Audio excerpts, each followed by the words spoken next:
bem-vindos a mais uma aula da Escola Teológica de Preparação de Obreiro para a Obra Missionária do Rei Jesus. Esse é o nosso propósito aqui da Igreja Assembleia de Deus do Brasil, em Pernambuco, é prepararmos os membros da igreja e os obreiros da igreja para servir melhor no reino de Deus. Tá? Até porque a gente vê que nesses últimos dias, muitos cristãos, em vez de ganhar, eles têm perdido almas. Está sendo mais fácil perder alma do que ganhar. Se você fizer uma pergunta, uma interrogação, por exemplo, quem ganhou alma já esse ano? Olha, talvez 10% da igreja vai dizer eu. Porque tem muitos que não tem nem esse incentivo, esse desejo, tá? E muito menos de estar numa sala de aula aprendendo acerca de Deus. E principalmente quando se entende que, por mais que você estude, você não vai chegar ao pleno conhecimento, porque Deus, ele é insondável, ele é infinito, né? Então, o bom é isso, né? Que não tem fim, né? E o bom é que a gente não... eu ensino acerca de Deus, mas eu não entendo Deus. Não entendo Deus. Quem entende Deus aqui? Tem até um nome que quer dizer, né? Ninguém explica Deus, né? Ele nem entende Deus. Ele vem por caminhos que você jamais imaginou, né? Ele do nada faz tudo. Tem como? Graças a Deus por isso. Então, bom, pessoal, nós estamos estudando sobre a disciplina do fruto do Espírito Santo, tá? Estamos estudando sobre o fruto do Espírito Santo. Eu costumo dizer, sempre que eu dou essa disciplina, e eu faço questão de dar ela em todo o curso, porque deveria ser uma disciplina que toda pessoa que aceitasse Jesus deveria ter um momento na igreja para aprender só sobre o fruto do Espírito. Porque se você não produzir o fruto do Espírito, você não vai para o céu. Tá? Então, ele é muito importante. A gente tem que produzir o fruto do Espírito. E o fruto do Espírito deriva do amor.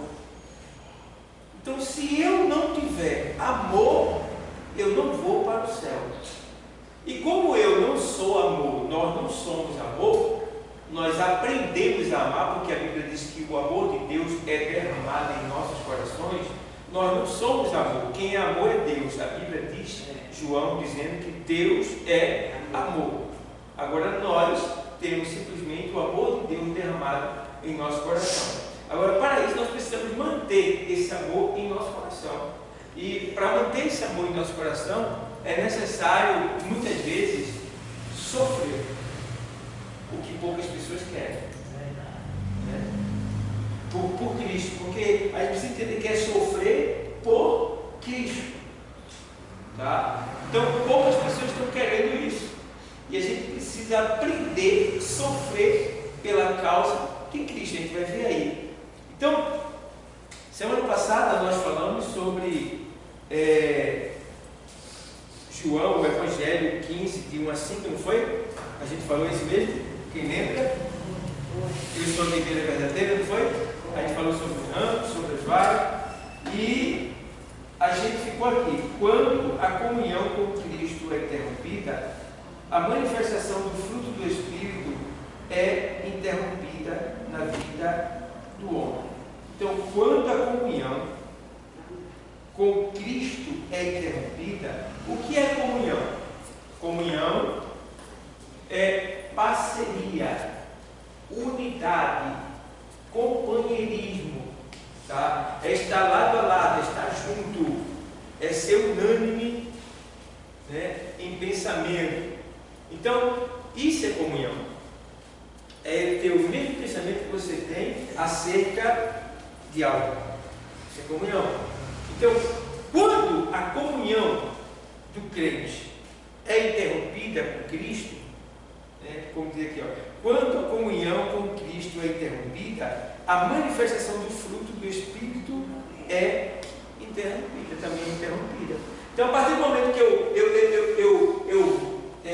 corto a comunhão com Cristo, por exemplo, como é que a gente interrompe a comunhão com Cristo? Primeiro, quando a gente deixa de ler. Deixou de ler, já não tem comunhão, já não está em comunhão. Por quê? Primeira coisa, a palavra ela nos santifica. João 17:17. Né? A gente precisa entender que a palavra é o alimento da nossa alma. A gente precisa entender que a palavra ela é o alimento da nossa fé. Então, quando eu interrompo, quando o crente, né, ele interrompe a comunhão com Cristo, também é interrompida a manifestação do Espírito. Ou seja, a partir do momento que eu não estou lendo, que eu não estou orando, que eu não estou buscando, que eu não estou me dedicando, como é que eu vou frutificar? Como é que eu vou mostrar os meus frutos? Como é que eu vou frutificar se eu não estou tendo o adubo da palavra para me fazer frutificar? Então, para que eu venha frutificar, é necessário que eu mantenha a comunhão vital com Cristo. Por isso que a gente leu ele dizendo que eu sou a videira verdadeira, vós sois as varas. Então, nós estamos sentados em Cristo. Se nós não estivermos nele, não tem como a gente frutificar. Então, essa comunhão, quando ela é interrompida, a gente para de frutificar. Então, o que acontece? Parou de vir à igreja? Pode ver, não vai ter fruto. Vai começar logo a se corromper, ver televisão, entrar na internet, Facebook, WhatsApp, e se ocupar com coisas que não tem nenhuma edificação, não traz nenhum crescimento. Então, aí está o porém. A gente precisa entender que não podemos deixar de frutificar. E para frutificar, nós precisamos estar em comunhão com Cristo. E a comunhão com Cristo, ela tem a ver com congregar, louvar, ler, orar, evangelizar, perdoar, amar, e daí vai. Vocês estão entendendo? Então, você já começa a entender que você tem que estar em comunhão. Não está em comunhão, não está frutificando. Tá? Ok? O primeiro fruto, qual é o primeiro fruto? Quem lembra? Qual? Amor. Muito bem. Do amor deriva todos os outros. Certo? Então, você já viu por aí. Se eu rompi a minha comunhão, eu já não estou demonstrando o verdadeiro amor pelo meu amor, que é Jesus.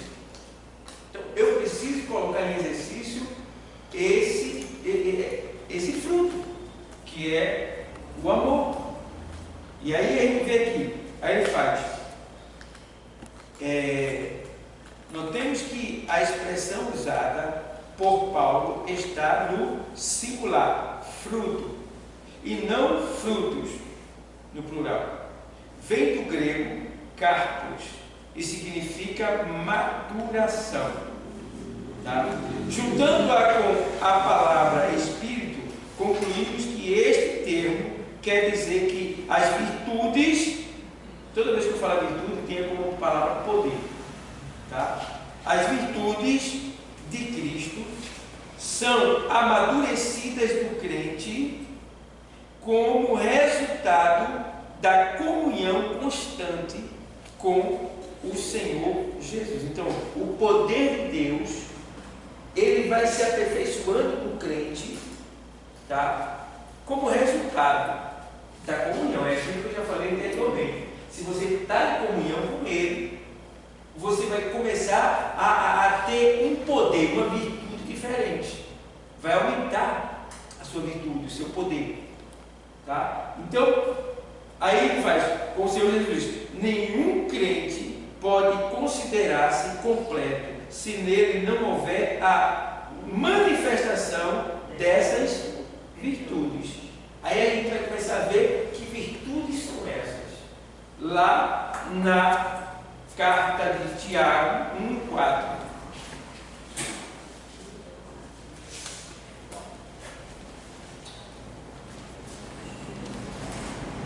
Aí ele faz assim, veja bem.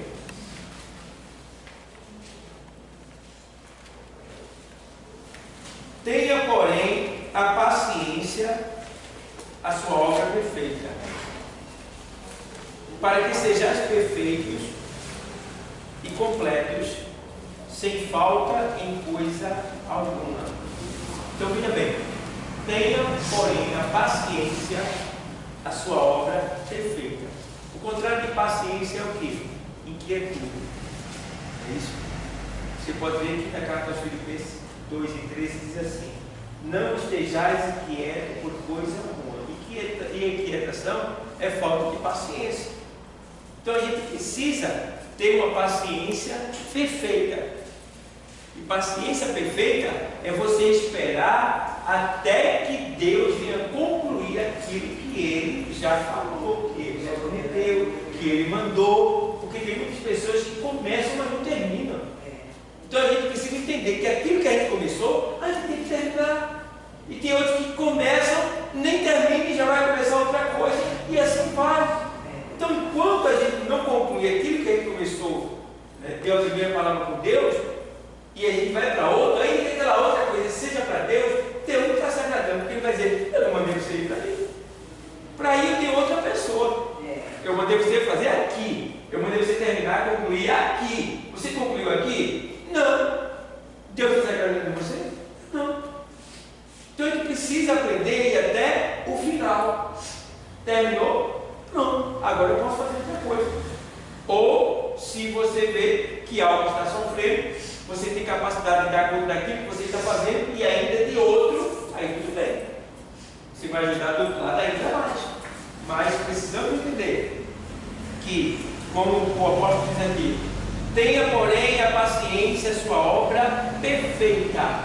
Então espere para que você seja perfeito naquilo que você está fazendo para com o Senhor. Se você ler lá em Hebreus 10, na sequência, diz assim, ó: porque necessitais de paciência, para que depois de haveres feito a vontade do Senhor, possais alcançar a promessa. Veja, paciência. Lá no Salmo 40 é conhecido, o salmista diz: esperei com paciência no Senhor. Então, eu sei que ninguém gosta de esperar, mas a gente precisa aprender a esperar, porque a nossa vida e a nossa perfeição depende disso. Se eu não esperar, eu não vou alcançar aquilo que é para me alcançar.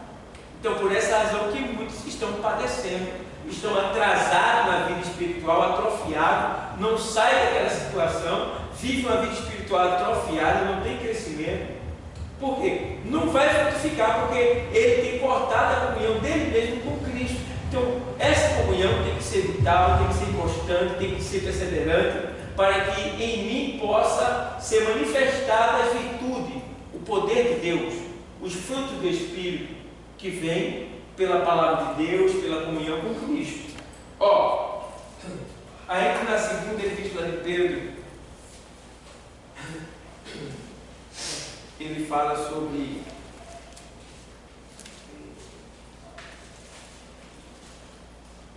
segunda epístola 1:4-8. Você vai ver aqui, isso aqui, tudo que eu estou mostrando para vocês é fruto do Espírito, tá? O Espírito, ele produz essas virtudes, esses frutos aqui, ó. Vê bem, eu vou ler do 3. Visto como o seu divino poder nos deu tudo o que diz respeito à vida e piedade, pelo conhecimento daquele que nos chamou por sua glória e virtude, que é poder. Aí 4.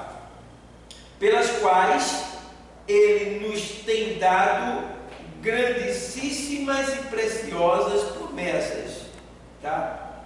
Para que por elas fiqueis o quê? Participantes da natureza divina. Veja, as promessa é algo que é na hora? Não, promessa é algo para depois. Então ele nos deu promessa. Então aqui ele está dizendo que para que por elas, né, você fique ali tendo paciência de esperar. Veja que o texto é assim: pelas quais ele nos tem dado grandíssimas e preciosas promessas, para que por elas têm, pelas promessas, fiqueis o quê? Participantes da natureza divina. Ou seja, participante da natureza divina, ou seja, comunhão. Se eu não esperar na promessa, eu perco essa comunhão da natureza divina. Eu sou desligado da natureza divina. Ou seja, é como se eu estivesse dizendo assim: o arrebatamento vai acontecer e eu não vou. Por quê? Porque eu não estou ligado com a natureza divina, que é Cristo, através da minha paciência nas promessas que Ele tem feito. Aqui ele abrange a questão de promessas, não promessas materiais, mas promessas futuras, eternas, além do que a gente imagina, que é o que muitos não têm suportado e têm se desviado, têm negligenciado, têm relaxado, não têm feito o que devia, quando devia, como devia, aonde devia. E aí, meu irmão, está na igreja, mas não está. E aí o arrebatamento está quase acontecendo e essa pessoa está prestes a ficar. Então a gente precisa atentar e ter paciência e esperar nas promessas grandíssimas que o Senhor tem nos feito. Ele fala aqui assim, ó: havendo escapado da corrupção, tá? Ou seja, nós escapamos da corrupção. Corrupção é o quê? A prática do pecado. Havendo escapado da corrupção, que pela concupiscência há no mundo. Concupiscência são desejos desordenados que vêm pelo olhar. A gente às vezes se deixa levar pela concupiscência, começa a desejar as coisas de baixo, ao ponto de esquecer até das coisas de Deus. E aí a gente fica ligado só nas coisas de baixo. É televisão, é sofá, é casa, é dinheiro, é emprego, é filho, é isso, é aquilo. E a gente só está ligando, a concupiscência, a gente só está olhando para baixo. Aí João bate na canela, 2:15 na sequência, na primeira epístola de João, 2:15, quando ele diz: irmãos, não ameis o mundo, nem o que no mundo há. Aí ele diz por quê? Porque se alguém ama o mundo, o amor do Pai não está neles. E ele diz mais: por quê? Porque não devemos amar o mundo? Porque o mundo passa. E a sua concupiscência também, ou seja, tudo aquilo que você vê, que você deseja, vai passar. Mas os que esperam no Senhor permanecerão para sempre. Aleluia.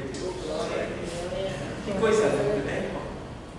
É Ele nos ensinando, dizendo para nós: irmão, o que você quer, você vai conseguir naturalmente.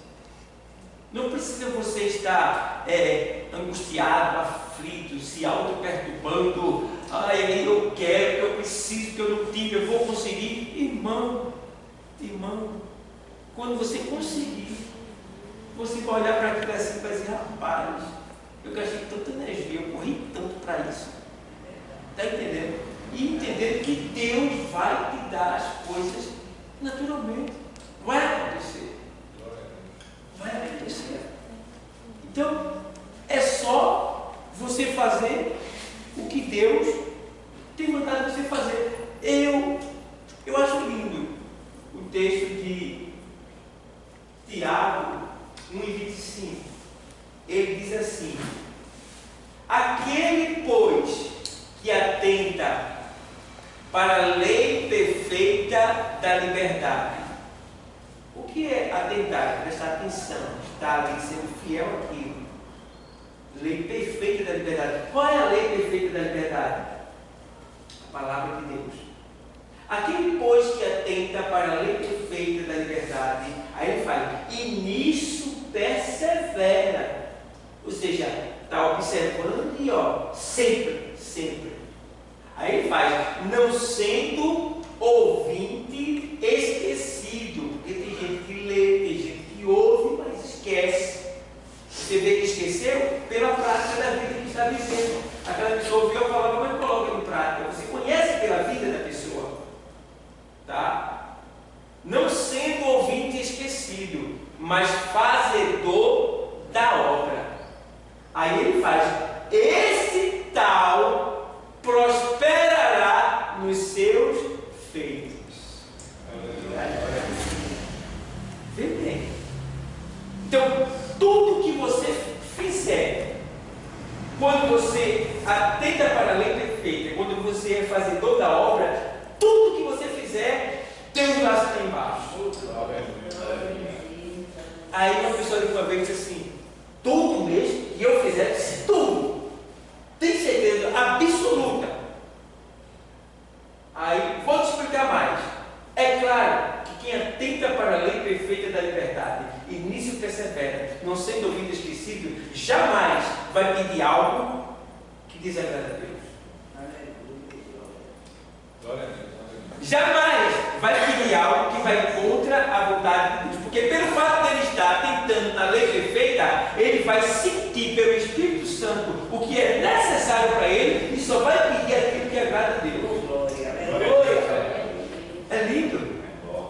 É lindo.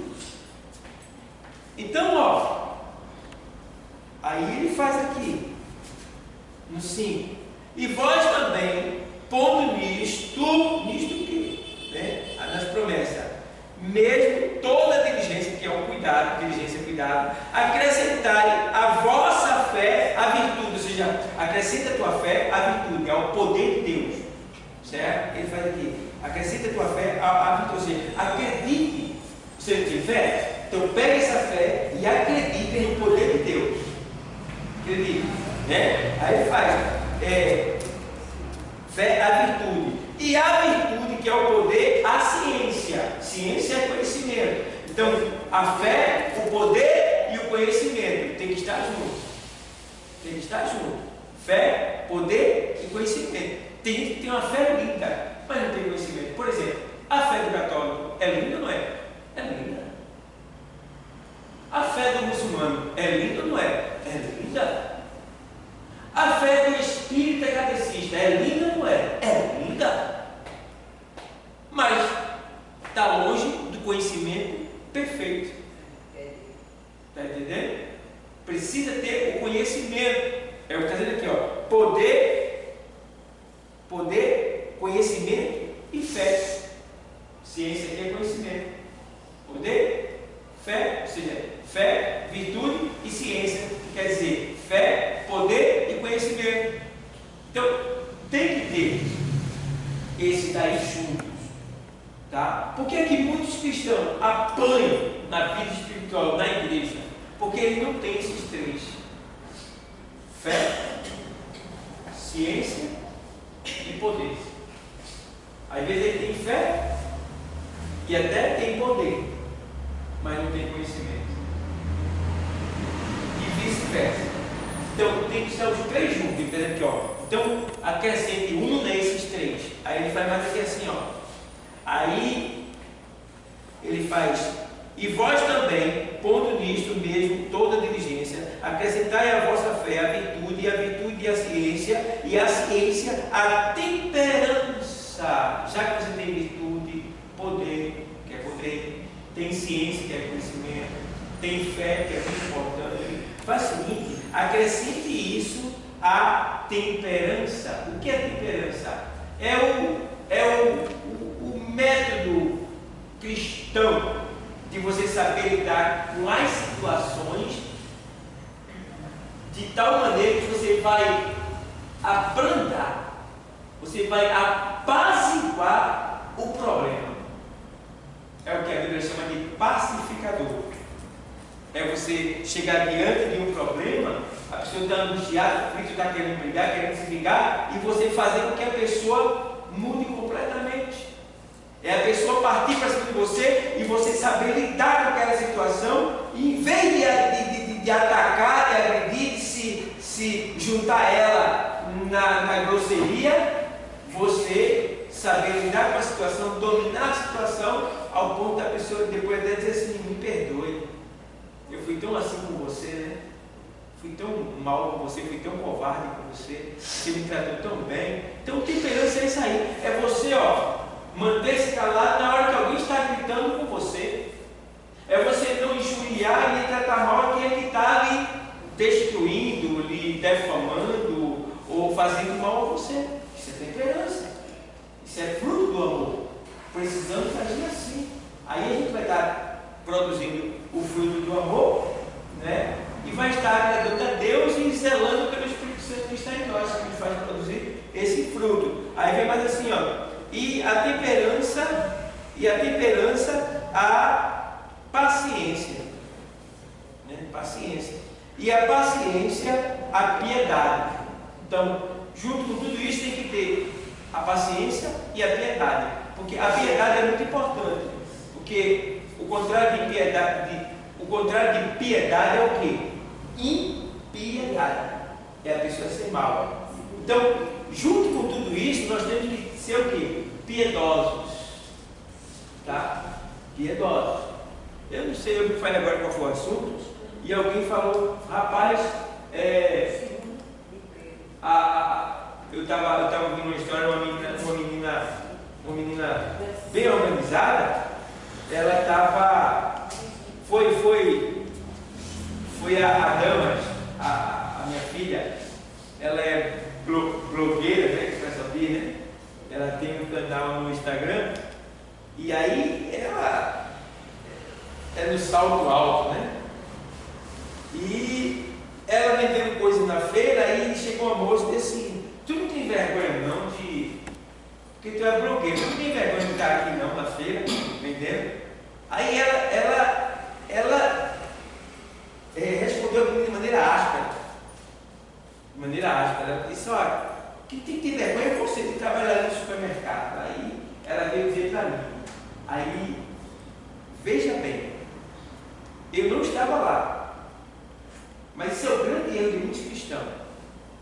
Estar de acordo com aquele seu amigo que falou isso e que disse que era fibra, você aceita.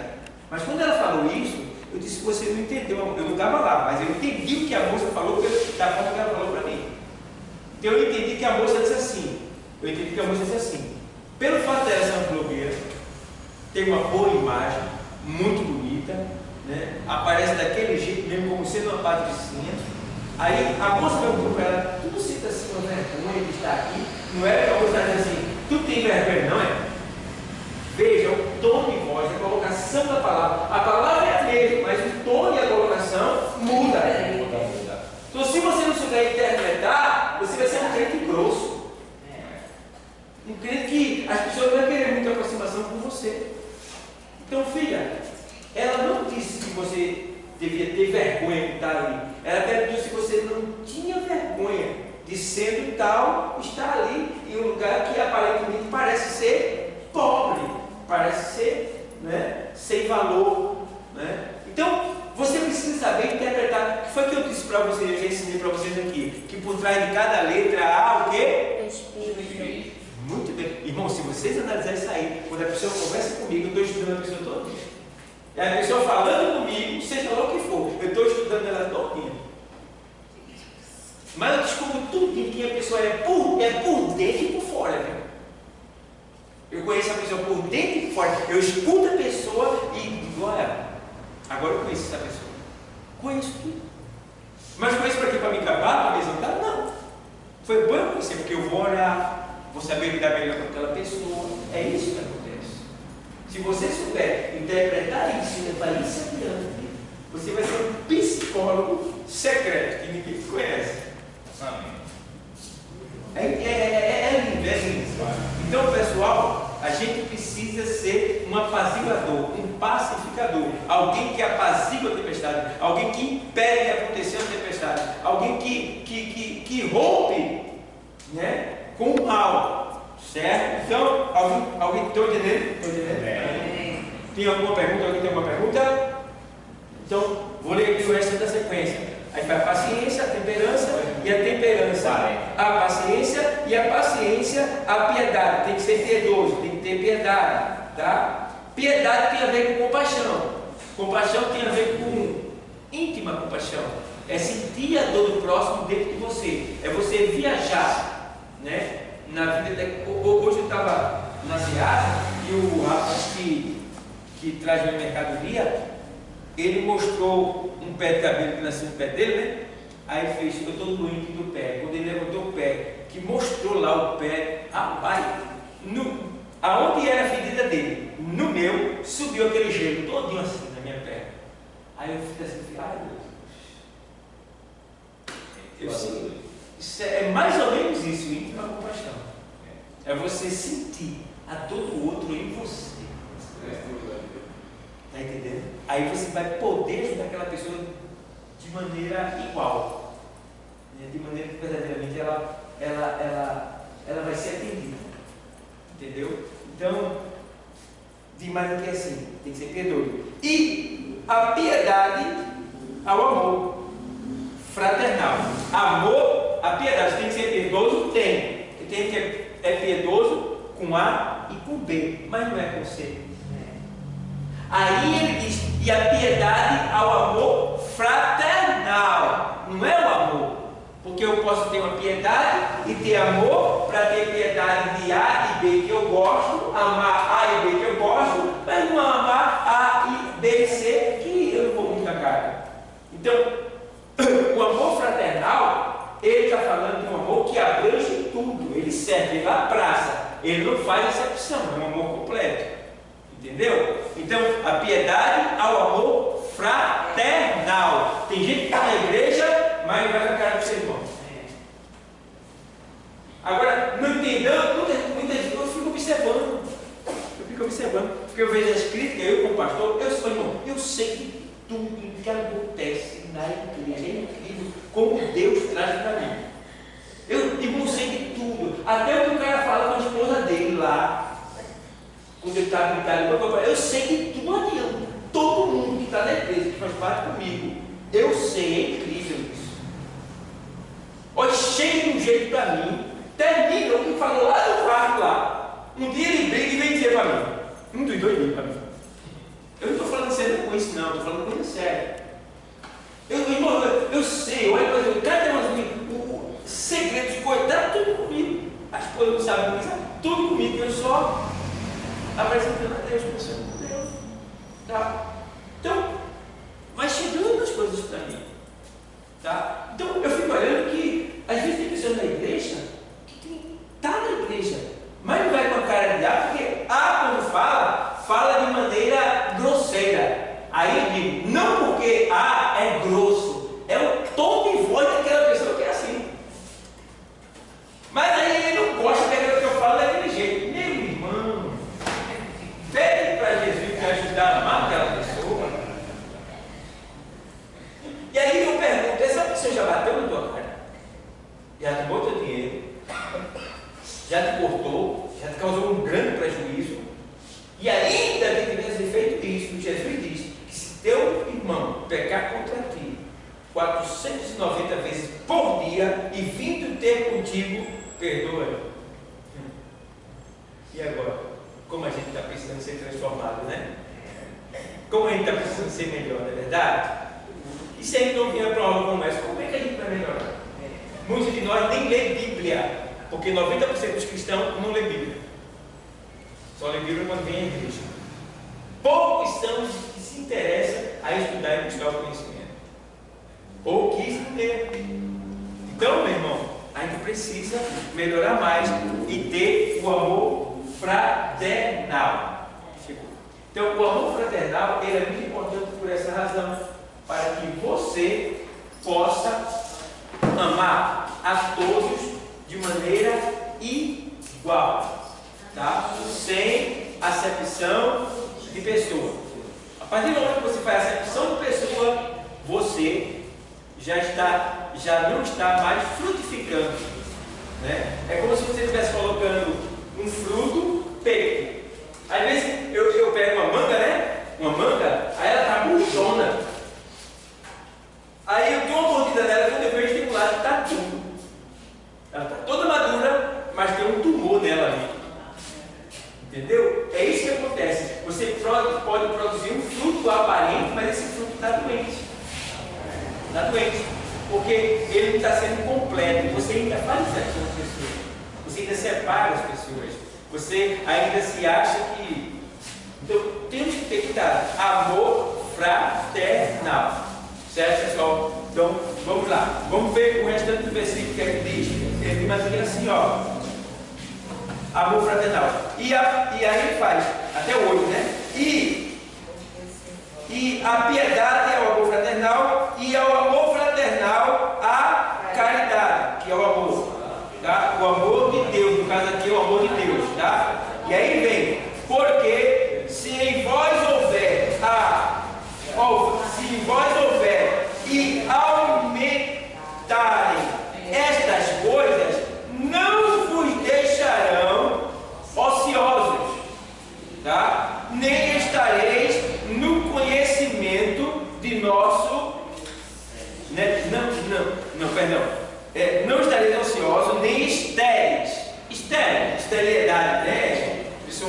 ser estéril demais, né? Então tem pessoas que na verdade é ocioso e é estéril, né? E no conhecimento de nosso Senhor Jesus Cristo. Então a gente precisa ter esse cuidado, pessoal. Então aqui ele está falando do fruto do Espírito, você já vê que é por aí.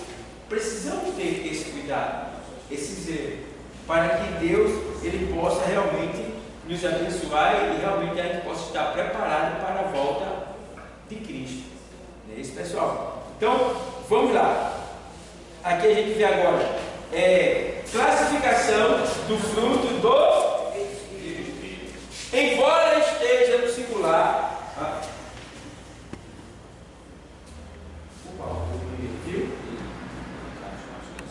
Não, daqui está pegado. Está pegado.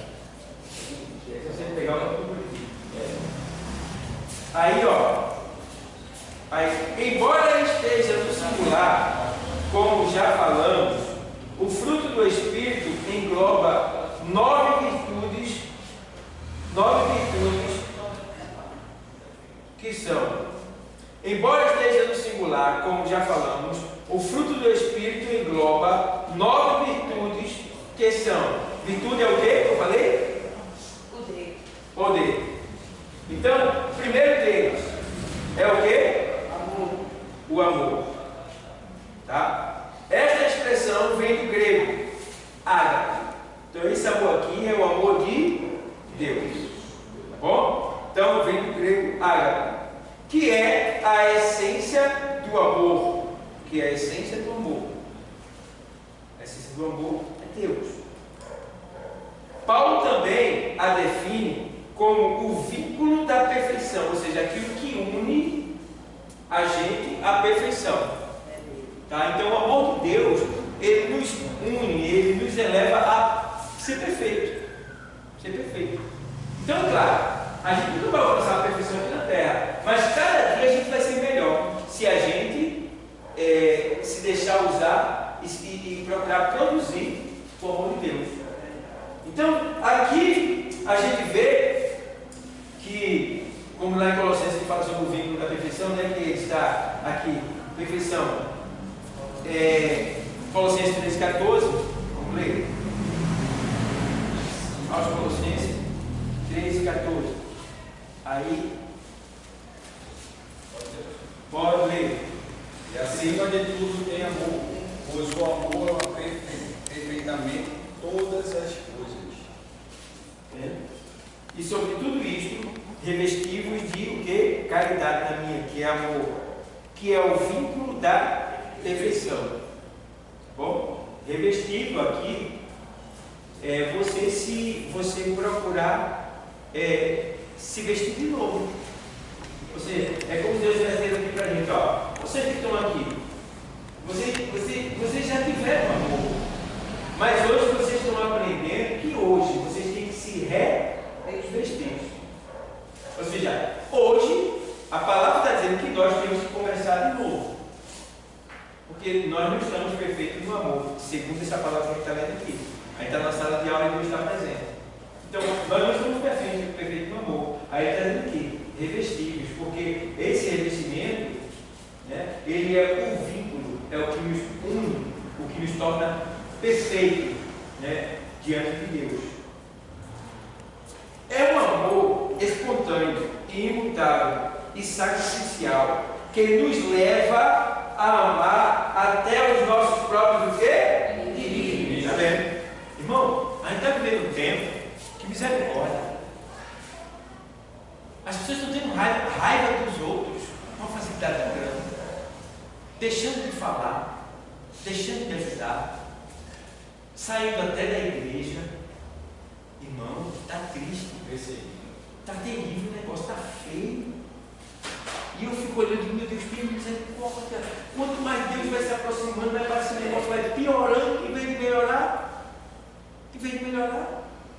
E eu não sei se é porque está faltando mais pregação nas igrejas. Eu não sei o que está acontecendo. Porque às vezes a gente prega, as pessoas escutam, choram, mas depois parece que esqueceu aquilo que ouviu. E eu não sei se eu me sinto mais assim, mais aflito, porque eu estou lendo mais, acredito que seja, porque na verdade tem coisas que eu leio que eu nem sabia, eu até já li alguma vez, mas quando chega um momento que eu vou ler e entendo aquilo de outra maneira, de uma maneira tal que, rapaz, meu Deus do céu, eu cheguei até a chorar.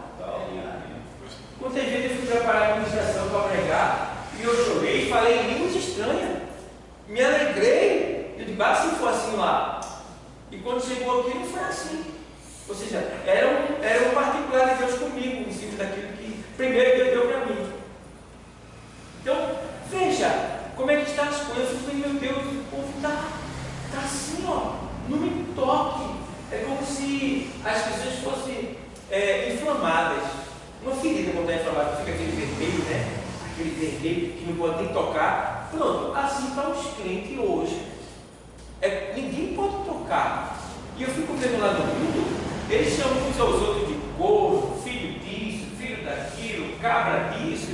E olha cada nome que eles botam nos outros lá. E eu fico olhando. E quando a pessoa vem para cá, a pessoa, qualquer coisa, a pessoa fica, minhal, Marcão.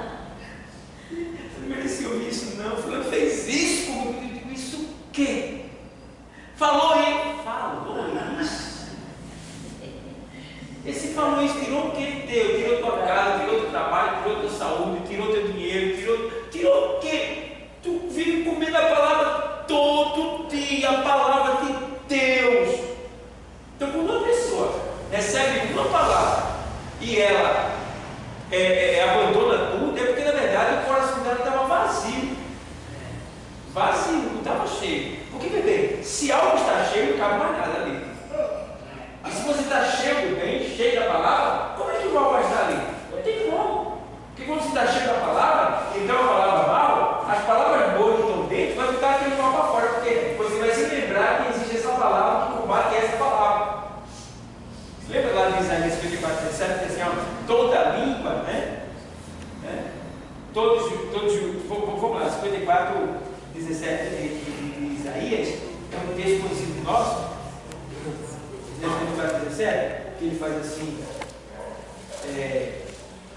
17, que toda ferramenta está preparada contra ti, não prosperará, e toda língua que se levantar contra ti em juízo, tu a condenarás. Mas como você vai condenar uma língua que se levantar contra você? Você para isso tem que estar cheio da palavra.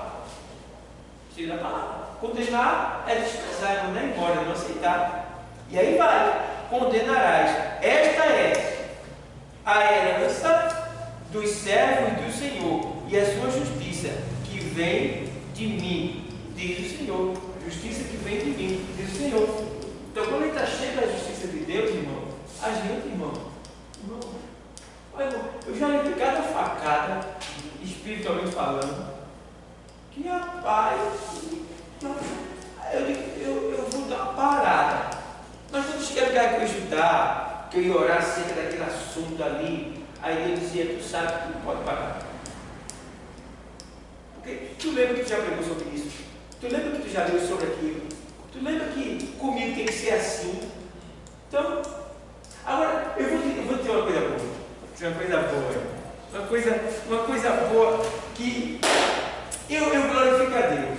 Muito obrigado, meu Senhor, pelos meus inimigos.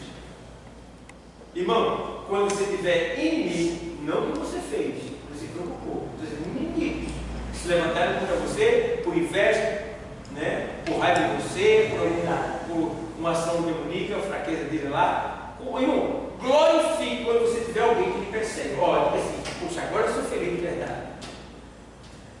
Diga, eu sou feliz. Sabe por quê? Nos momentos em que eu tentei, eu não tentei, eu pensei, não tentei não. Nos momentos em que eu pensei na minha mente em parar, em desistir, o que fez a minha mente foi o quê? Foi Deus? Foi o Espírito Santo? Foi a palavra? Foi a igreja? Foi a minha posição? Não, foi esse comigo.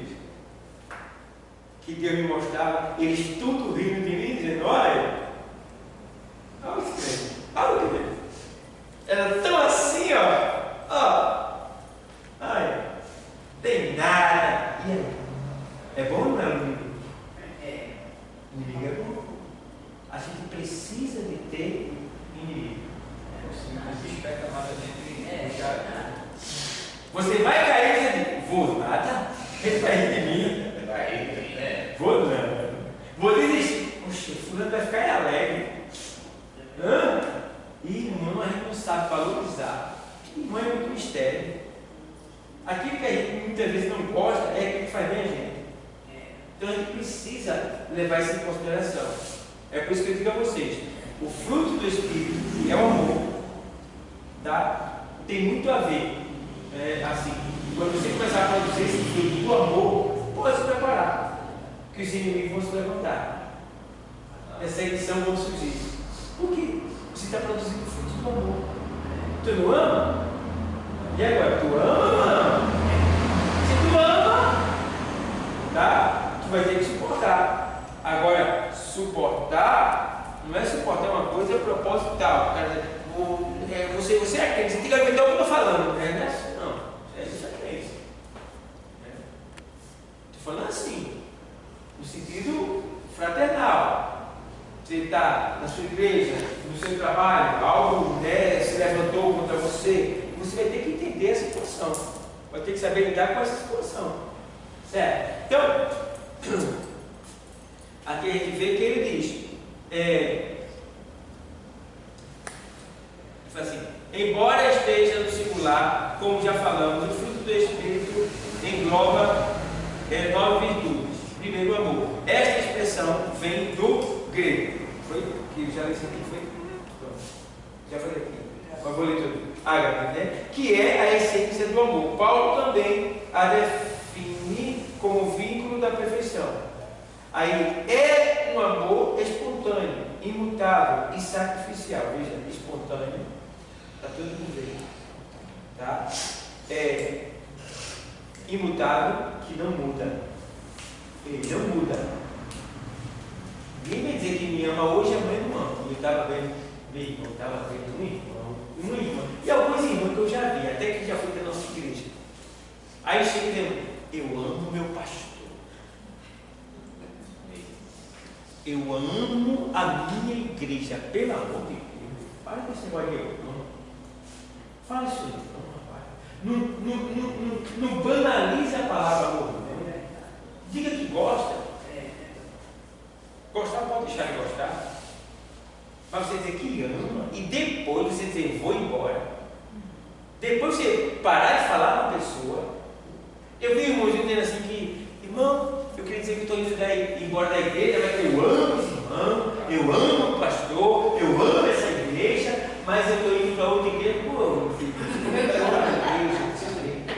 que amor é esse? Onde é que tem esse amor? Onde é que tem esse amor, pelo amor de Deus? Rapaz, brincadeira. Estão brincando com amor. Amor não é isso não, pessoal. Então, ele vai dizer, eu amo. Vem dizer, eu amo, eu fico só escutando. Tá certo. Tá certo. É melhor não dizer que me ama, porque eu vou te decepcionar. Eu vou te decepcionar. Porque quando chegar a hora, tá errado, tá errado. Não dá, não dá. Não tem que tem. Acabou, acabou. E pronto. Então, tem que ter essa ciência. Tá? Eu amo. Poxa, eu amo. Pensa direitinho no que é o amor, o que é amar. E aí eu vejo isso acontecer dentro da igreja. Dentro da igreja. Então, eu não digo que amo, eu digo que gosto. Digo que gosto. Porque pode ser um momento até que eu não deixe de gostar, mas eu esfrio de gostar. Goste menos. Mas não vou estar aprofundando no amor. Não vou estar passando por cima daquilo que eu falei. Entendeu? Então, gosto muito de arte, gosto muito de ver. Pronto. Me ajuda muito. É gente boa. Tudo bem. Normal. O que eu podia fazer com aquela pessoa, eu faço o máximo para aquela pessoa. Porque eu gosto dela, porque ela gosta de mim, ela me ajuda bastante, então eu devo bastante àquela pessoa, então eu vou procurar de alguma maneira retribuir aquela pessoa. Tá? Mas eu amo e depois virar as costas, não existe, rapaz. Eu amo e vou embora, eu amo e deixo de fazer as coisas, e pior, Porque tem muitos que diz que ama, e depois desconta na obra, viu? Desconta em Jesus. Quem paga o pato é Jesus. Não tem nada a ver. Ele briga com você, não gosta de você e deixa de fazer a obra. Não vou mais evangelizar. Porque fulano está lá, não vou. Pronto. Eu não vou, quando ele estiver no culto pregando, não vou não. Quando ele estiver dirigindo, não vou também, não quero. Vê só. Aí, esse está fazendo mal a arte está ali. Né? Não, está fazendo mal a ele mesmo, a ela mesma. Porque o ódio é um veneno que eu penso que estou dando para os outros. Mas quem está tomando sou eu. Também.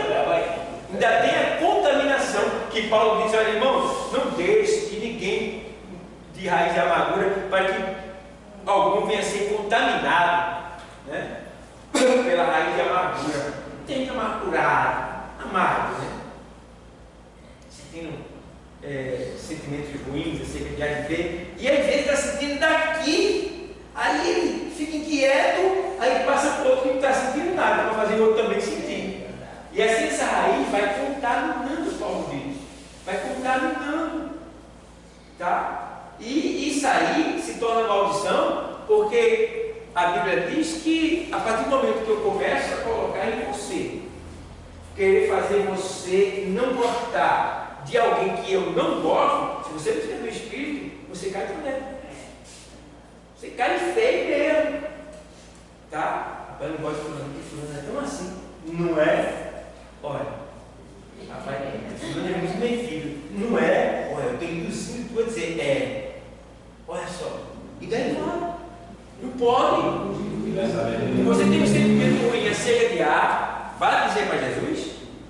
Jesus, fulano é tão metido, mas eu ajuda ele, dá sabedoria para ela. E também para mim, para que eu saiba lidar com essa pessoa, eu preciso aprender a lidar com essa pessoa. Está estudando sobre o fruto do amor. Ô pastor, isso aconteceu comigo no trabalho. O rapaz ficou intrigado de mim porque eu não era inimigo do inimigo dele. Pronto. Eu vou ser inimigo de uma pessoa que nunca me fez mal. E comigo no trabalho, foi um auxiliar, que estava trabalhando com ele. Aí eu saí do setor que eu estava, fui para a pastelaria e eu falei com o dono, ele perguntou: tem condições de ele ficar, tem capacidade? Eu estou aqui, eu posso ensinar. Hoje virou um leão. Eu devo comer a gato, virou leão. Tá? Hoje não fala comigo, hoje não quer explicação nem nada. Aí é porque começou como auxiliar. Aí hoje aí esse é o problema. Se está um quarto de 2 anos, não indica o seu pai ninguém. Hoje está nessa situação, vê como fica as coisas. Veja. Então, aqui ele faz. O amor ele é espontâneo, imutável e sacrificial. Então, o amor que está em nós, ele é sacrificial. Que quer dizer que vai ter momentos que a gente vai estar sendo sacrificado. Vai estar se sacrificando por causa desse amor que está em nós. Às vezes na obra, às vezes é com alguém que nos importuna, né, que nos enche o saco. E a gente tem que se sacrificar para suportar, para aguentar e para saber lidar com essas pessoas de maneira que elas não vão dizer: mas tu é um crente muito. Tu está entendendo? Porque se você fizer tudo certinho e ele falar de você, ele vai pagar o pato. Mas se você estiver fazendo a coisa errada, você vai pagar o pato, você e ele. Primeiro que você está produzindo verdadeiro amor, está tendo um amor sacrificial e ainda está se escandalizando diante dessa pessoa. Então, o amor também ele é sacrificial. A gente precisa entender que vai ter um momento que você vai estar dizendo assim: puxa, eu estou aqui, não aguento. E você vai olhar assim, vai ter que vocês poderem estar ajudando. E não está lhe ajudando.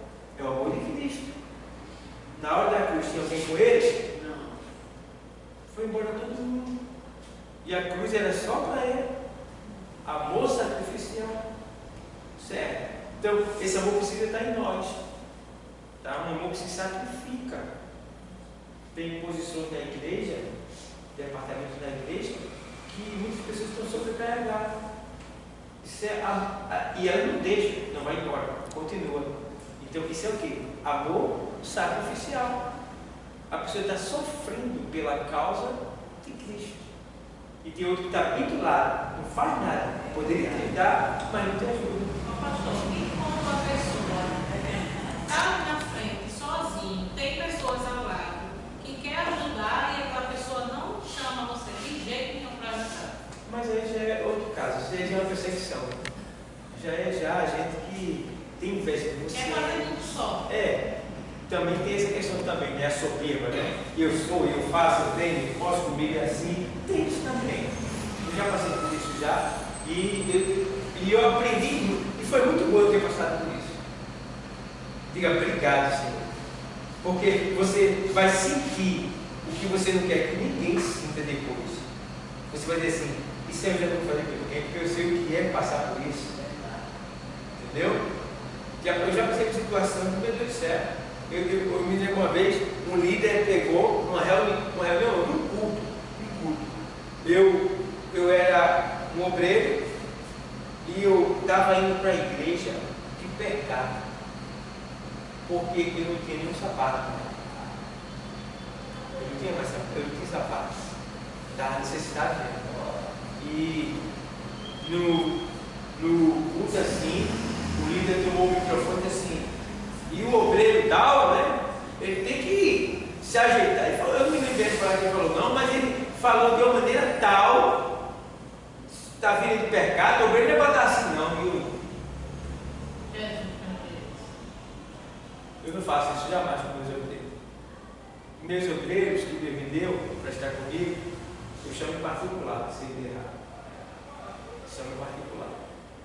A única coisa que eu corrijo em público é se alguém errar na questão da hierarquia. Se eu estiver entrando e ver o dirigente dizer assim, a irmã é uma dirigente, né? Aí, vamos ouvir a irmã fulana de tal, irmã não, dirigente. Se eu ver alguém que está aqui, tem um auxiliar ali o dirigente vai, vamos ouvir o irmão tal, o irmão não, ele é auxiliar. Aqui tem que respeitar a hierarquia. Tem que respeitar. Lá fora você pode me chamar de Dal, de pastor, o que você quiser. De irmão. Agora aqui não. Aqui é pastor. Aqui é dirigente. Aqui é diácono. Aqui é auxiliar. Não pode errar, principalmente na direção. Não pode mesmo. Tem que ter cuidado com isso. Eu prezo muito, eu velo muito por essa questão de hierarquia. Porque Deus é assim. Isso vem de Deus. Quando a gente vai ser sabatinado para ser pastor, uma das coisas que eu não me esqueço nunca é ele perguntou sobre hierarquia na Bíblia. Tá? E isso aí é o que pouca gente conhece e pouca gente entende, tá? E pouca gente se submete. Porque é você respeitar ponto por ponto. Certo? Fala. O pastor, a esposa do pastor, ela demora muito em ir à igreja. Quando ela chega na igreja, ela tem que ser apresentada como membro da igreja ou como chegou a esposa do pastor? A gente chama aqui de coordenadora, né? Em outro lugar chama de pastora, né? Então, o nome mais exato que pode ser generalizado é uma coordenadora, porque ela está coordenando com ele. Então, quando ela chegar, não importa se ela vem uma vez por mês ou se vem todo dia, quando ela chegar, ela deve ser apresentada. E no caso, ela deve ter até a oportunidade. Ela não pode ser chamada também de visitante, não. Não, é coordenadora. A coordenadora, a esposa do nosso pastor está presente. E vamos ouvir uma palavra, porque ela é a mãe da igreja. O pastor é o pai e a coordenadora é a mãe. Eu estive na igreja e a irmã disse, vamos agora apresentar assim, o visitante. Falou o nome do irmão, falou o nome de outro, e depois falou o nome da esposa do pastor. Aí eu estava assim, sabe os caras, Vai, extrapolou aí. Mas depois o pastor vai se corrigir. Aí eu fiquei, agora ele corrigiu e já chega. Aí eu fico olhando assim. Entendeu? Então, por isso que a gente precisa ensinar para não passar esse tipo de vergonha. Porque a igreja cheia, acontece um fato desse. Veja bem. Então, é aquilo que eu digo. Tem que ter esse respeito, meu pai. Tem que ter. Tá? A gente tem que respeitar. Então, aprenda. Quando chegar o seu pastor, chegou o pastor, enquanto ele estiver orando, você dá a oportunidade. Quando ele se levantar, A direção do trabalho está com o nosso pastor. Se é no ciclo de oração, chegou a coordenadora, a dirigente está dirigindo, chegou a nossa coordenadora, está com ela a direção do trabalho, certo? Então, vai que está o pastor, está o presbítero no púlpito, a direção está com o nosso presbítero, certo, pessoal? Pode falar. Tem denominação que a esposa do pastor ela tem o nome de educadora religiosa. É isso? Pode ser. Educadora? Educadora religiosa. Religiosa. Aí ela é dada como ou esposa do diácono ou do pastor. Porque lá não se chama esposa do pastor, se chama educadora religiosa. Que é um órgão, um ministério que ela toma conta de todos, junto com o pastor, de todos os líderes de ministério. Pode ser também essa questão de nome, mas o ponto é, que querendo ou não, educadora, diaconisa, pastora, seja lá o que for chamado ela, o mais adequado para ela é coordenadora. Porque nós somos co-herdeiros com Cristo. Então, a minha esposa ela está coordenando comigo. Essa expressão co quer dizer que ela é depois de mim. Ela está do meu lado, né? Do meu lado, coordenando comigo. Então, coordenadora ou coordenador, né? É o mais ideal, assim. Então, por exemplo, Edinaldo, ele é meu coordenador aqui no curso. Coordenador Edinaldo. Tá? Ele que me sucede, é ele que está comigo. Tá? Então, ele é meu coordenador. Certo? Então, é por aí. Mas a questão é que tem que ser respeitada. Se lá ela tem o nome de educadora religiosa, querendo ou não, ela é a esposa do pastor. Então ela deve receber a honra dela, entendeu?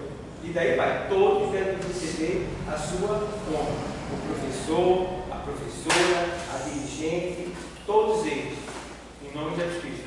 Então, eu fico muito sem graça quando eu vejo alguém errar no público, nessa hora, com a igreja em pleno culto. Eu fico triste mesmo, não gosto não. Teve uma irmã que ficou brava comigo, que ela estava dirigindo. E eu entrei na igreja na época. Quando eu entrei na igreja, ela tinha chamado uma dirigente. Quando eu vi a irmã falando de tal, eu disse, irmã não, dirigente.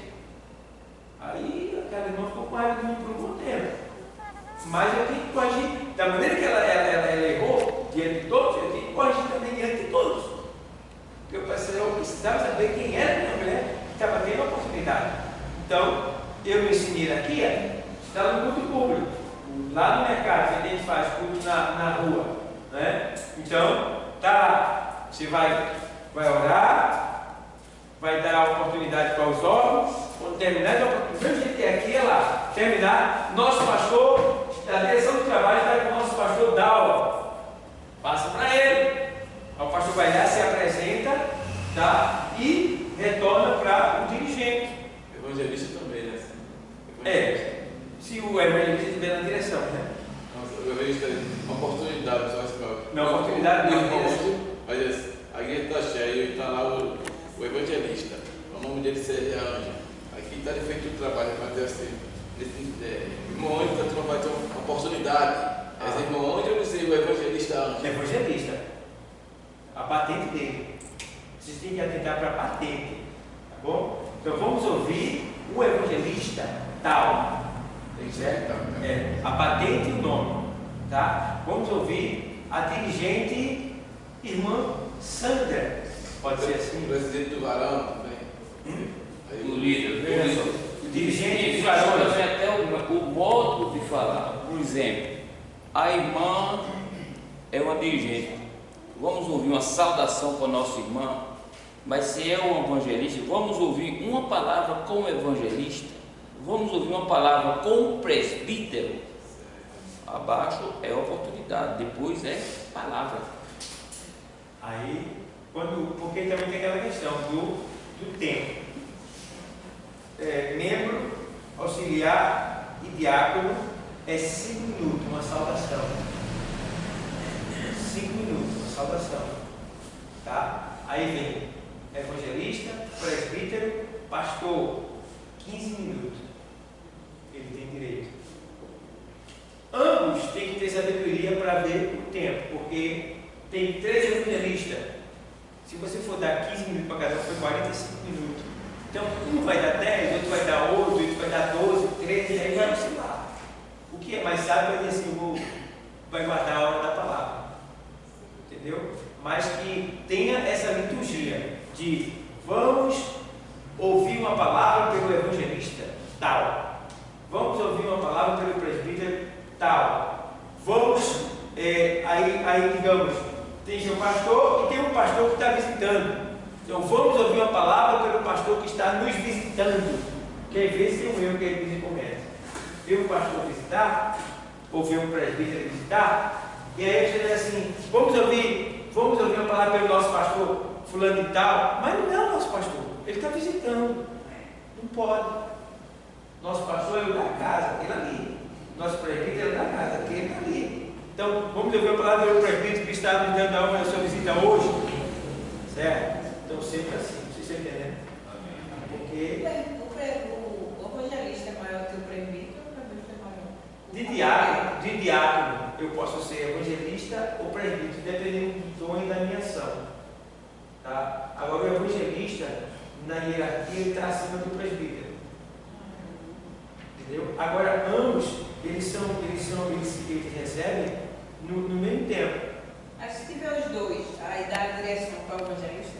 O evangelista. No caso. Porque o evangelista ele está abaixo do pastor. Está abaixo do pastor. Né? E o presbítero abaixo do evangelista. Entendeu? Então, eu dei essa aula aqui na cena, foi? Eu mostrei. Então, Aí se tiver os dois aí, tem que dar a direção para o evangelista. Direção para o pastor não tiver. Porque tem que ver como o pastor passou o cajado. Porque se chegam vários evangelistas aqui, mas quem está sobre o evangelista, quem é depois do é o presbítero Ciro. Entendeu? É porque o evangelista não vai passar para ele, não vai passar para o presbítero Ciro. O presbítero Ciro vai chamar ele para trazer uma palavra, ou se o presbítero chamar, você vai lá e chama ele para trazer uma palavra, algo da parte de Deus. Certo? E quando você for chamar alguém para dar uma palavra, que aquela pessoa não é um oficial, porque é assim, diácono, auxiliar, dirigente, isso não é cargo oficial, certo? O cargo oficial serve para presbítero para cima, tá? Então, quando você vai chamar alguém para trazer uma palavra, você não vai dizer, vamos ouvir o que a irmã tem para dar segundo o seu coração. Aí o camarada vai pegar lá e fica 20, 15, 30 minutos lá, entendeu? Ou então você vai dar e diz assim, da dirigente ou dirigente, preguiçoso, eu chamo de preguiçoso. Aí vai lá, levanta, aí vamos ouvir uma saudação para fulana de tal, e depois para ciclana de tal, e depois a irmã fulana de tal. Está muito errado isso aí. Isso não pode não, rapaz.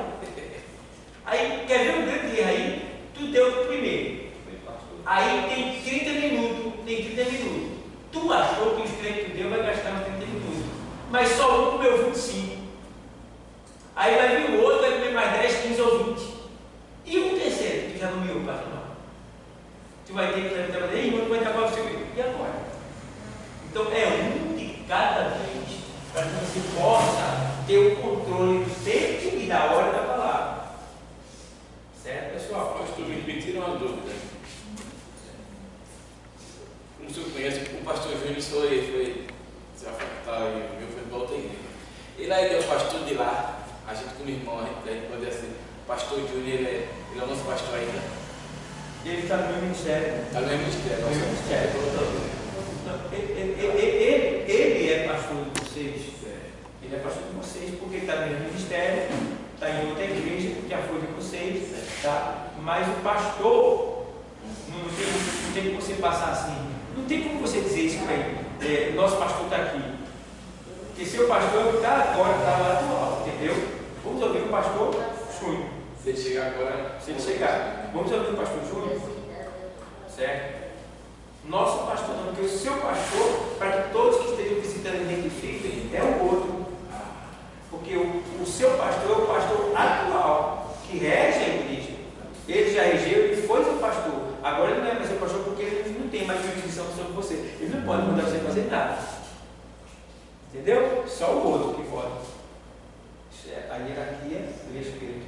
Entendeu? Então, ele pode estar no mesmo ministério, veio visitar a sua igreja, mas não tem mais jurisdição sobre você. Independente que ele seja o vice-presidente, mas ele não tem mais essa. Porque mesmo ele sendo vice-presidente ou presidente, ele não pode chegar assim e mandar em A e B sem ter autorização de que ele nomeou não. Porque assim, se eu deleguei poder para você, eu não posso acusar do poder que eu te dei.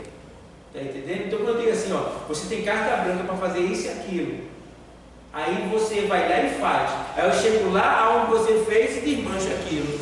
Então eu estou indo contra mim mesmo. Eu estou destruindo eu mesmo, porque eu deleguei poder para você fazer aquilo ali, e quando você fez, eu fui lá e desmanchei. Então não pode. Então, qualquer coisa que eu quiser, aqui, por exemplo, Sidney, ele é dirigente do jovem. Eu não posso pegar o jovem e dizer, vou levar o pai, vou levar para dar para cima, vou levar, vem, vamos comigo. Não. Eu tenho que ter autorização a ele. O presbítero, eu posso pegar um jovem seu para levar para Itapissuma? Porque ele pode estar precisando daquele jovem, eu vou atrapalhar o serviço dele. E aí como é que ele vai ficar? Ele vai se organizar? O próprio pastor está desorganizando o meu trabalho. Então tudo aí tem que ser comunicado. Não pode ninguém fazer nada por si só. Eu sou pastor, eu não posso fazer nada por si só não. Ó, vou fazer isso aqui e pronto. Não posso. Qualquer departamento aqui, eu tenho que falar com o dirigente para poder mexer em alguma coisa. A não ser que seja coisa de extrema necessidade, socorro imediato, coisa assim, espiritual, coisa. Mas se for coisa que vai mexer com a estrutura da igreja, eu não posso fazer. Tem que falar com a pessoa determinada que está ali na frente. Então, eu não posso chegar e mexer nos olhos da mulher ou irmã, eu vou levar a senhora para Itapissuma. Não, para aula missionária, não. Eu tenho que falar com aquele gente dela, saber que ela pode liberar ela para ir comigo para Itapissuma e o pessoal que vai. Vai evitar até um constrangimento. Vai que a irmã esteja escalada para louvar no culto. Entendeu? Aí o pastor leva, eu fico, quem é que vai agora louvar? Porque a irmã, o pastor levou a irmã.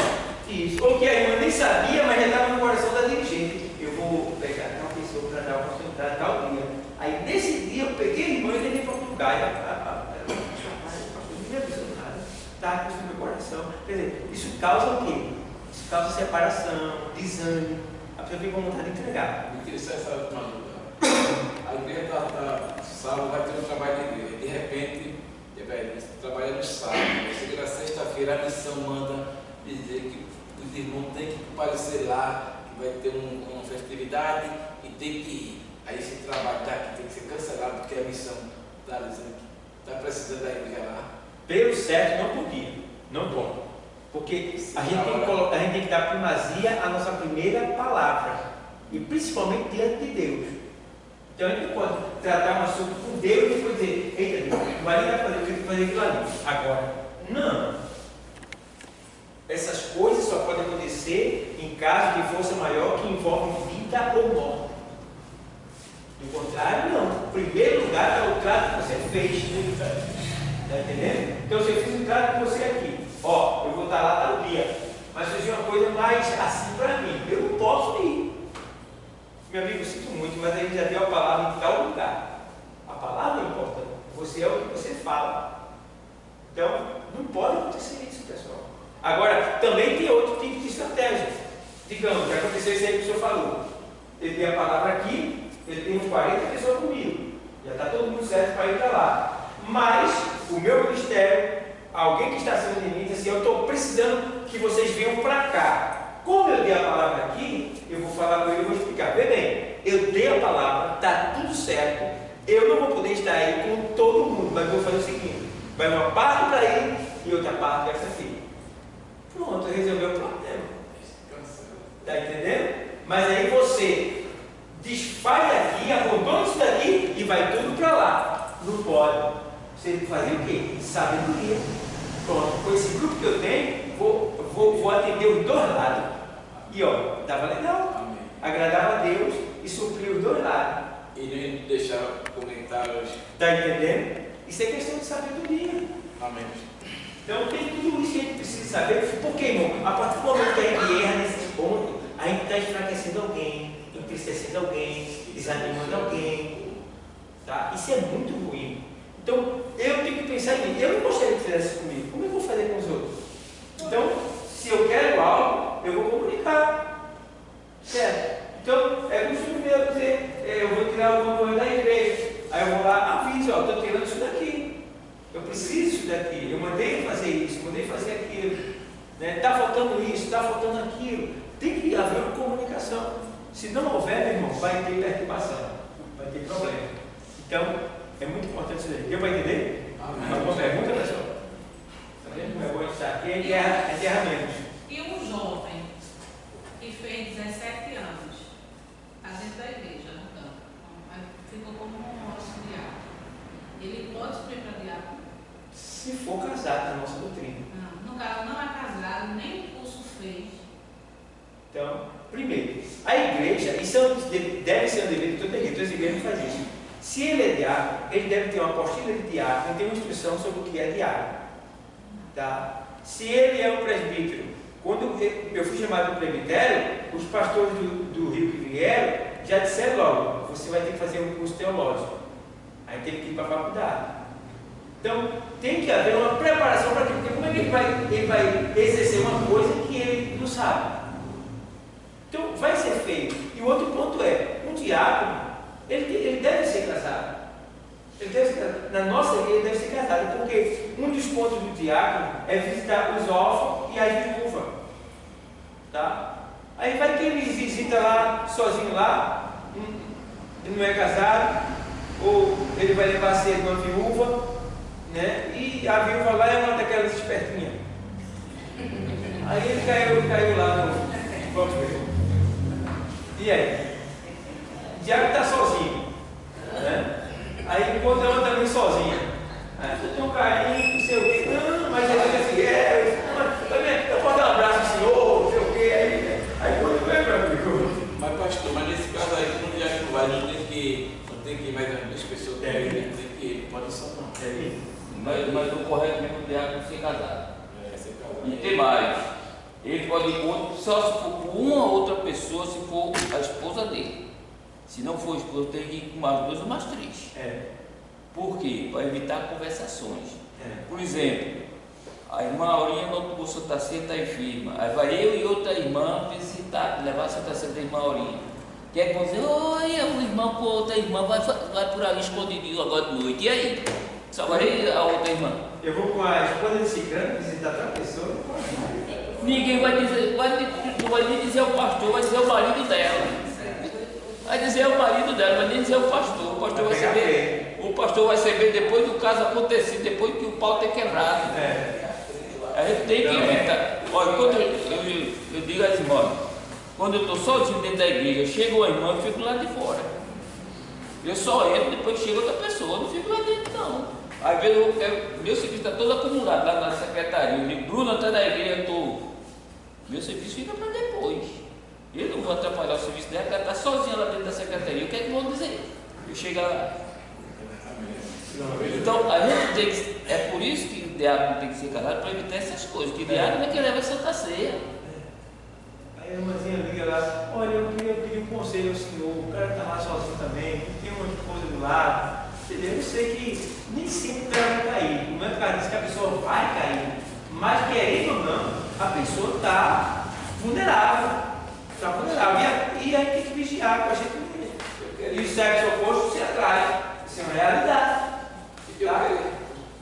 Pastor, eu queria entender esse chamado, pastor, porque ele deve trazer bota determinada pessoa para certa função da igreja, ali foi chamado de Deus. Mas só que a gente, depois a gente vê no dia a dia, que a gente vê algo que é chamado de Deus. Não, realmente tem que ser chamado de Deus ou é o olhado do quem está de frente do trabalho que faz o pastor? Mas veja bem, cada pastor pode observar os erros da pessoa pela hora. Tá? Tem coisas que eu não preciso que Deus confirme a mim que aquela pessoa merece aquela posição. Eu não preciso, porque eu estou vendo que ela está exercendo muito bem, ela tem uma boa convivência com a família, ela trata todo mundo bem, ela é ativa, ela é um dizimista fiel, tem todo, quer dizer, você vê como ela tem todo, então tudo está contribuindo para que aquela pessoa possa ser compreendida daquela igreja. Agora, você pode, claro, orar e dizer, Deus, me dê um sinal melhor. Me dê um sinal que eu coloque nessa pessoa, eu quero uma palavra sua. Aí Deus pode lhe dar um sinal, entendeu? Mas ele já está ali com 80% de oportunidade, de chance para entrar, pelo zelo dele. Agora acontece que às vezes o cara vai lá, tem tudo isso que aprova ele, aí coloca, aí quando o cara entra, aí o cara relaxa. Entendeu? Então ele tinha as qualificações para isso. Mas depois que ele entrou, ele relaxou. Então por isso que é bom que você peça a Deus um sinal, né, para colocar. Entendeu? Então, é muito importante. No caso de diácono na nossa igreja, a gente só consagra, só apresenta se for batizado com o Espírito Santo, que é o que a gente chama de revestido de poder, né? Então, se o Espírito Santo comprovar isso aí, a gente leva ao diaconato. Sabendo, porém, que eu tenho pessoas que é batizado com o Espírito Santo, mas que misericórdia. E eu tenho pessoas que não é batizado e está na obra virada. Aí eu digo assim, por que ele não é diácono? Porque ainda não foi confirmado pelo Espírito Santo. E o outro já foi confirmado? Foi, mas ele não zela mais, abandonou. Porque isso é uma questão espontânea. Eu posso ser pastor hoje e amanhã eu vou ficar sentado. Não quero mais não. Vou ficar sentado no banco mesmo. Entendeu? Não quer dizer que minha chamada não foi de Deus. Foi de Deus. Agora eu decidi abandonar. Entendeu? Porque a maneira de dizer assim, não era de Deus. Era. Mas é porque o cara resolveu desprezar Deus. Isso acontece. Entendeu? Acontece. Porque se a gente for esperar que todo mundo seja cheio do poder, tenha conhecimento bíblico para ocupar uma posição, vai ser difícil na igreja. Então a gente tem que pegar pessoas que tenham boa vontade, para aí já começar trabalhando com elas. Então começa pelo quê? Pelo auxiliar. Se eu ler aquele membro que está em todo canto, ajuda em tudo que a igreja precisa, aí chama ele para auxiliar. Como auxiliar, ele está sendo observado. Se ele é perseverante, se ele é obediente, se ele respeita, ele está sendo observado. Para lá na frente, se o Espírito confirmar, vai revestir ele e ele ocupar a posição de diácono. Entendeu? Como diácono, ele vai ser observado no serviço dele, se ele é fiel, se ele tem feito tudo direitinho, que é para poder ele alcançar, de acordo com a qualificação dele, alcançar ou um evangelista ou um presbitério. Entendeu? E daí vai. Mas tudo isso está sendo observado. Porque se o pastor levantar alguém que não tem a qualificação, que não tem respeito, ele vai ter problema. Então, tem que ter todo esse cuidado, pessoal. Tá bom? Não quer dizer que nem sempre a pessoa que foi chamada e desistiu, negligenciou, não foi chamada por Deus. Foi chamada, mas só que ela não se deu respeito. Não serve por aquilo que Deus me deu. É um problema, é dela. O perdeu foi ela. Entendeu? Então, devemos o quê? É um amor espontâneo, imutável, sacrificial, que nos leva a amar até aos nossos próprios inimigos. Mateus 5, 46 e 47.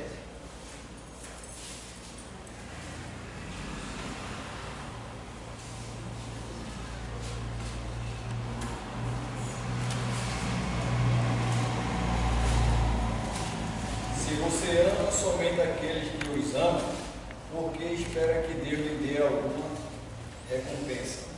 Até os cobradores de impostos amam as pessoas que o amam. Se você fala somente com os seus amigos, o que é que estão fazendo demais?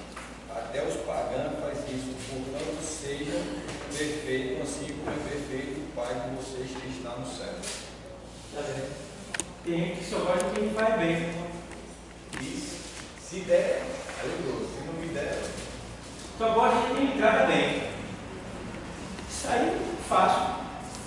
Amar quem me ama, quem gosta de você é muito fácil. Você prova que é de Deus quando você ama quem não lhe ama. prova que é de Deus quando você ama e perdoa aquele que lhe persegue, aquele que lhe maltrata. Tá? Aí você prova que é de Deus. Porque, irmão, entenda uma coisa. O poder de Deus não está em você revidar o mal que fizeram com você. O poder de Deus está em você suportar o mal que fizeram a você. O que é mais fácil? Bater ou suportar a dor? Mais fácil é bater. É bater e suportar. Então, o que bateu, ele se sente lá em cima. Tem para quebrar, tem para arrebentar. Mas o vencedor é o que suportou. Tu está entendendo? Para Deus, o vencedor é o que apanhou e não revidou. Porque tem coisa mais difícil do que você apanhar e revidar. Menino, não existe não. Menino. Se você apanhou, a tendência é você dar de volta. Mas você apanhou e você... Para todo mundo você vai ser um modo. O cara vai ficar lá em cima. E Deus dizendo assim, muito bem. Parabéns. Você é meu Deus. Entendeu? Então aí está o segredo desse texto que a gente leu. É muito fácil para quem nos ama.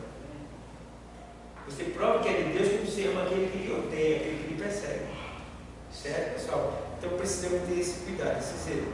Aí vê lá ainda no 13:52, né? Leia.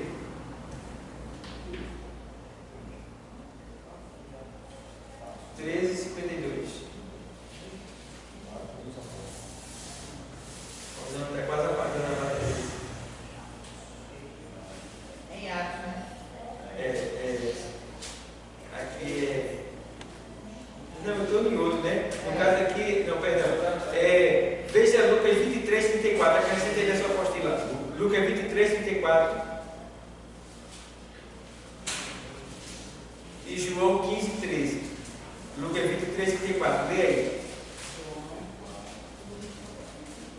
Então Jesus disse: Pai, perdoa esta gente, eles não sabem o que estão fazendo. Em seguida, tirando a sorte de comunidade, os soldados repartiram entre si as roupas de Jesus. Pronto, você vê. Jesus está falando que é aí, perdoando aqueles que ele crucificaram. Veja bem, foi fácil para ele? Foi que disseram dele, bobão, olha aí, está pregado na cruz, está vendo? Olha o que ele ganhou aí. Então ninguém estava entendendo. Mas diz o texto, em Isaías 53, moça, que agradou a Deus o sacrifício dele. Está entendendo? Então, ó, vê aí João 15:13.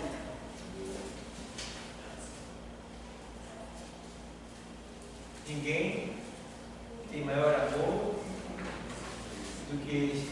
Ninguém tem maior amor pelos seus amigos do que aquele que dá sua vida por eles. Então veja que amor sacrificial.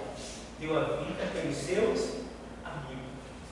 Então, meus irmãos, a gente precisa colocar em exercício. A gente está estudando sobre o fruto do Espírito e precisamos, é por isso que eu digo, que era bom que todo crente aprendesse isso. Muitos vão ficar por essa razão. Porque não dá tempo para pregar uma doutrina de isso. Então teria que ter um curso para ensinar um crente o que é o fruto para que ele venha frutificar, de maneira que o seu fruto seja pleno, completo, sadio. Não esse fruto peito que está dentro da igreja, o fruto podre, fruto estragado, Caim e Abel. que está tendo, fruto que está tendo na igreja. Gente que está na igreja não me toca, mexendo comigo, eu vou, não vem não, vem não. Entendeu? Gente de todo jeito, dentro da igreja. Eu vejo as palavras que saem aqui. Então, pessoal, seja sempre com Deus, tem misericórdia do teu povo, ajuda o teu povo. Mas, ficamos aí, e para a semana a gente vai começar pelo gozo, né? O fruto chamado gozo, tá bom? Então, quero agradecer a todos que estão aqui na aula, a nossa internauta, a Osaninha, que está aí na câmera filmando, né? Então, muito obrigado a todos, que Deus continue abençoando. E quem acessar a aula, deixa aí o teu legal para nos ajudar, tá bom? Deixa o teu like lá para nos ajudar. Deus abençoe a todos, Pai do Senhor.